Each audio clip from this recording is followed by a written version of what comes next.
La jeune fille venait d'embrasser sa poupée. Mais de l'autre côté, le PDG sentit soudain quelqu'un l'embrasser. À ce moment-là, la fille arracha accidentellement les vêtements de la poupée. L'instant d'après, le pantalon du PDG tomba brusquement. Il ordonna immédiatement à tout le monde de quitter la salle de réunion. L'assistante s'apprêtait à le suivre, mais l'homme l'avertit de ne plus s'approcher de lui. Il pensait que c'était elle qui avait fait tout cela. Il ignorait totalement qu'il était synchronisé avec la poupée de la fille. Une fois rentré chez lui, l'homme prit un bain. À ce moment-là, la fille fut choquée de découvrir que sa poupée était mouillée. Elle s'apprêta à la sécher avec un sèche-cheveux, mais elle constata qu'elle était déjà sèche et qu'elle portait même des vêtements. En fait, de l'autre côté, l'homme avait déjà enfilé son pyjama et s'apprêtait à dormir. Intriguée, la fille voulut changer les habits de la poupée. L'homme fut soudain stupéfait. Les vêtements sur son corps avaient disparu sans raison. Il pensa immédiatement être victime d'une malédiction. Le lendemain, la fille vint apporter des documents au PDG. L'homme remarqua aussitôt sa poupée. La fille pinça le visage de la poupée. L'homme sentit soudain quelqu'un le pincer, mais il refusait encore de croire à un phénomène surnaturel.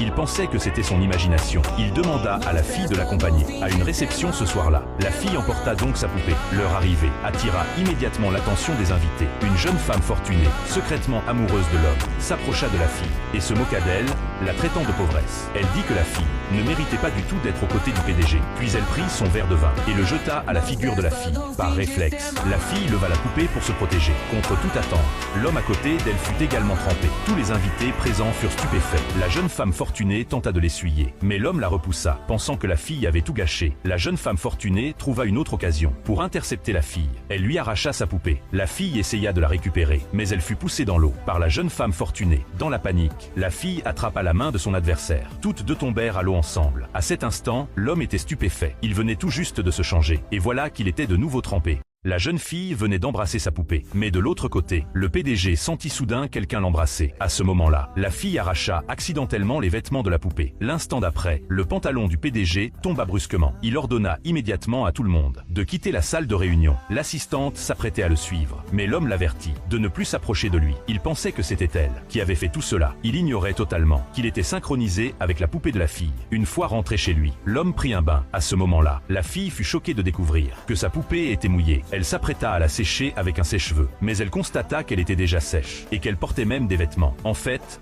de l'autre côté, l'homme avait déjà enfilé son pyjama et s'apprêtait à dormir. Intriguée, la fille voulut changer les habits de la poupée. L'homme fut soudain stupéfait. Les vêtements sur son corps avaient disparu sans raison. Il pensa immédiatement être victime d'une malédiction. Le lendemain, la fille vint apporter des documents au PDG. L'homme remarqua aussitôt sa poupée. La fille pinça le visage de la poupée. L'homme sentit soudain quelqu'un le pincer, mais il refusait encore de croire à un phénomène surnaturel. Il pensait que c'était son imagination. Il demanda à la fille de l'accompagner à une réception ce soir-là. La fille emporta donc sa poupée. Leur arrivée